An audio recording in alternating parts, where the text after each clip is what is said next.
Dunia Kedua, Jepang membentuk beberapa organisasi untuk membantu Jepang dalam melawan sekutu. Beberapa organisasi tersebut diantaranya Gerakan 3A, PETA, Putra, Jawa Hokkakai, Miyai, Masyumi, dan lain sebagainya. Halo, perkenalkan nama saya Putu Arindita Mulyarta, nomor absen 34, dan rekan-rekan saya. Perkenalkan, nama saya Gusia Yoganisri Santa, nomor absen 3. Perkenalkan, nama saya Nika Krisnawati, nomor absen 12. Perkenalkan, nama saya Nika Sinta Aulia Mahadewi, nomor absen 14. Perkenalkan, nama saya Nika Sri Prabawati, nomor absen 15. Perkenalkan, nama saya Nikomang Santia Yudia Maharani, nomor absen 17. Sebelum kita memulai, ada baiknya kita untuk mengucapkan panganjali umat. Panganjali. Om Swastiastu. Baik, marilah kita mulai materi kita, yaitu organisasi-organisasi pada masa pergerakan Jepang. Yang pertama ada Gerakan 3A. Gerakan 3A merupakan salah satu gerakan yang dibentuk oleh Jepang pada masa Perang Dunia Kedua. Lalu, apa sih latar belakang yang melatari pendirian Gerakan 3A tersebut? Jadi, Gerakan 3A ini didirikan oleh Jepang bertujuan untuk melakukan propaganda kepada rakyat Indonesia agar Jepang mendapat bantuan dari rakyat Indonesia untuk melawan sekutu di Perang Dunia Kedua. Jepang melakukan gerakan ini agar Indonesia mau berdiri di balik Jepang atau di bawah Jepang melalui komite dan media massa. Pada saat itu juga Jepang menunjuk Mr. Samsudin sebagai ketua dari Gerakan 3A ini. Gerakan 3A ini juga dipelopori oleh Hitoshi Shinzo dan berdiri pada 29 April 1942 yang pada saat itu bertepatan dengan Hari Nasional Jepang. Mr. Samsudin dibantu oleh dua tokoh lainnya, yaitu Muhammad Saleh dan Sultan Simajuntak untuk menjalankan organisasi Gerakan 3A ini. Hal pertama yang dilakukan oleh Mr. Samsudin yaitu penghapusan bahasa Belanda dan meresmikan penggunaan bahasa Indonesia di seluruh wilayah, dan penghapusan kurikulum Belanda atau sistem pendidikan Belanda dan menggantinya dengan sistem pendidikan yang kurikulumnya diatur oleh Jepang. Namun, Gerakan 3A ini tidak berlangsung lama karena Gerakan 3A ini dianggap hanya menonjolkan kepentingan Jepang saja, dan Gerakan 3A ini tidak sama sekali membantu rakyat Indonesia atau bahkan menyejahterakan rakyat Indonesia sendiri. Hal ini juga membuat rakyat Indonesia hilang simpati dan tidak berkeinginan lagi untuk membantu Jepang. Dan selain itu, Gerakan 3A ini juga dianggap hanya memobilisasi massa saja. Jadi, Gerakan 3A ini dibubarkan pada akhir 1942. Di sini saya akan melanjutkan materi dari teman saya, yaitu di bagian Putra. Putra atau Pusat Tenaga Rakyat ini diresmikan oleh pemerintahan Jepang pada tanggal 9 Maret 1943. Nah, Putra ini dipimpin oleh 4 serangkai, yang dimana itu ada Insinyur Soekarno, Ki Haji Dewantara, Muhammad Hatta, dan juga Kiai Haji Mas Mansur. Tujuan dibentuknya Putra yaitu untuk membangun atau menghidupkan kembali hal-hal yang dihancurkan oleh Jepang.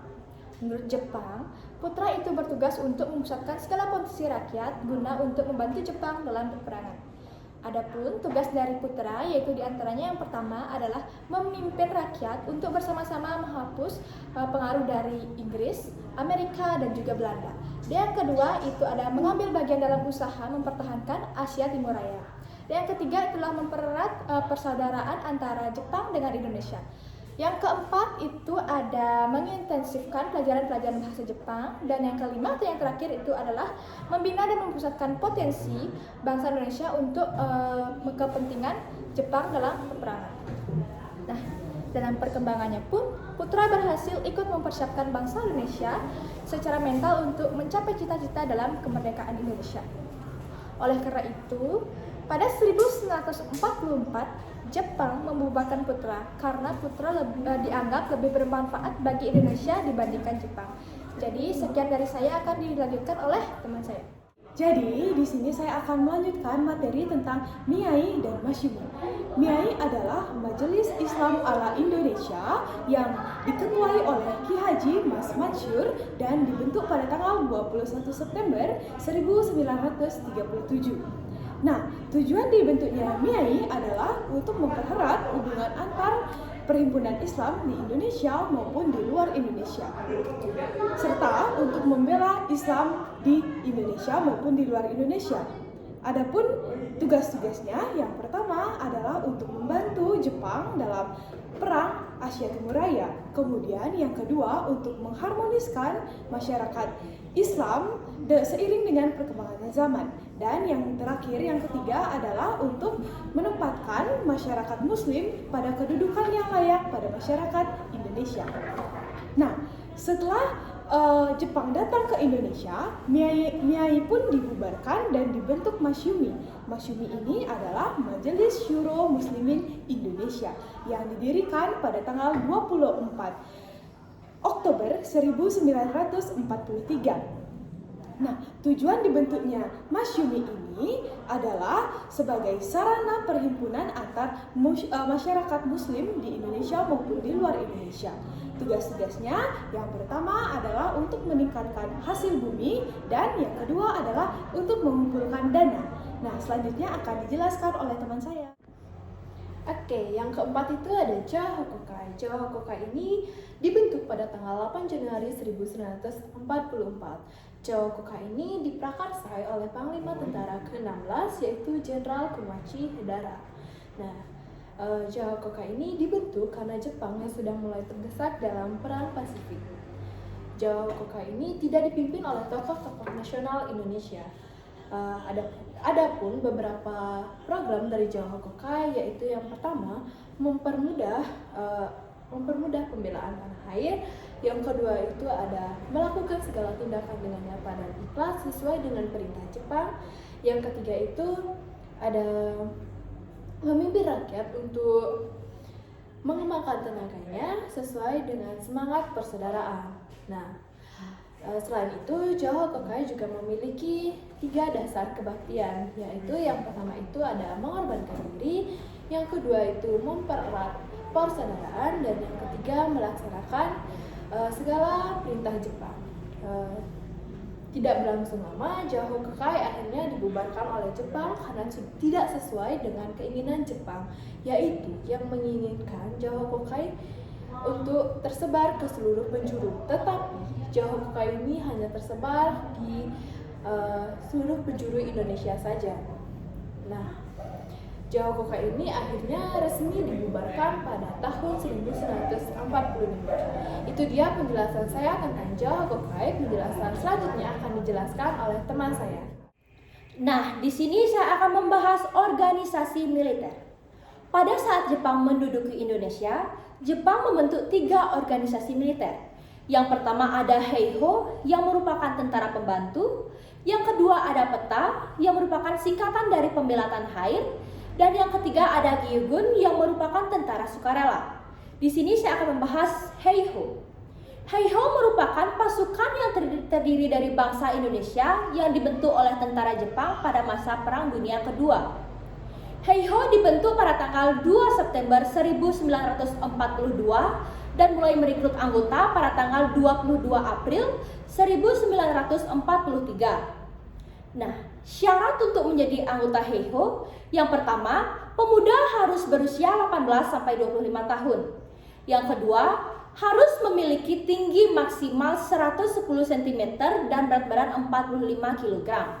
Yang ketiga, berperilaku baik dan sehat jasmani. Dan yang terakhir, harus tamatan sekolah dasar. Nah, kenapa sih pemuda Indonesia ingin sekali menjadi anggota Heiho? Nah, ternyata mereka memiliki alasan tertentu untuk menjadi anggota Heiho. Yang pertama, mereka dijanjikan menjadi anggota Angkatan Darat atau Angkatan Laut oleh Kekaisaran Jepang. Yang kedua, mereka dapat menghindari pekerjaan paksa atau yang lebih kita kenal dengan sebutan romusa. Dan yang terakhir, mereka dapat menaikkan status sosial. Ternyata, mereka menjadi anggota Heiho tidak seperti apa yang mereka bayangkan. Mereka harus membangun kubu, parit, dan menjaga pertahanan. Yang kedua, mereka harus menjadi martir ketika pasukan Jepang terdesak. Dan yang terakhir, mereka dikirimkan ke berbagai pertempuran. Nah, ada juga fakta lain dari Heiho. Yang pertama, dalam anggota Heiho tidak pernah diberi pangkat atau jabatan tertinggi.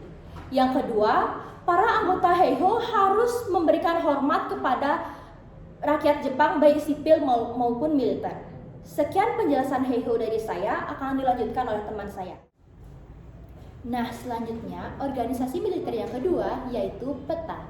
PETA merupakan kepanjangan dari Pembela Tanah Air yang merupakan kesatuan paramiliter sukarela yang dibentuk oleh Jepang pada masa penjajahan Dai Nippon di Indonesia, tepatnya pada tanggal 3 Oktober 1943. Nah, pembentukan PETA ini diakui oleh Jepang atas dasar surat permohonan tindak lanjut pendirian organisasi oleh Gatot Mangkupraja yang merupakan seorang pimpinan nasionalis. Nah, anggota PETA merupakan seorang pemuda Indonesia yang dibentuk oleh Jepang dengan tujuan membela tanah air dari ancaman sekutu dalam Perang Asia Timur Raya yang merupakan bagian dari Perang Dunia Kedua. Nah, untuk mencapai suatu tujuan yang besar, tahap yang dilaksanakan harus tersusun secara rapi dan matang. Maka dari itu, sebuah organisasi dapat berjalan dengan lancar. Berikut ini urutan hierarkis organisasi dalam PETA. Yang pertama ada Daidanko. Daidanko merupakan pasukan PETA yang memiliki pangkat paling tinggi yang dapat menduduki posisi batalion ini. Yang kedua ada Kudanko. Kudanko merupakan pasukan kompi yang dapat ditempati oleh guru dan juru tulis. Yang ketiga ada Sudanko. Sudanko merupakan anggota dari masyarakat yang pernah sekolah pada tingkat SD. Yang keempat ada Budanko. Budanko merupakan anggota dari masyarakat yang pernah sekolah pada tingkat SMP. Yang terakhir ada Gyupi. Gyupi merupakan anggota dari masyarakat yang belum pernah sekolah dan dimasukkan secara sukarela. Nah, pembubaran PETA ini dilaksanakan pada tanggal 17 Agustus 1945 setelah proklamasi kemerdekaan Indonesia yang dapat disetujui oleh Presiden Soekarno karena itu dapat membuktikan Indonesia dapat berdiri dengan kakinya sendiri. Nah, pada tanggal 19 Agustus 1945, Panglima dari Jepang memberi pidato dan sekaligus memutuskan hubungan PETA. Baik, sekian dari presentasi kami pada hari ini. Kami mohon maaf apabila masih terdapat kekurangan dalam materi yang telah kami sajikan. Dan akhir kata kami ucapkan terima kasih. Kami akan tutup dengan Paramasanti. Om Santi Santi Santi Om. Bye-bye. Bye.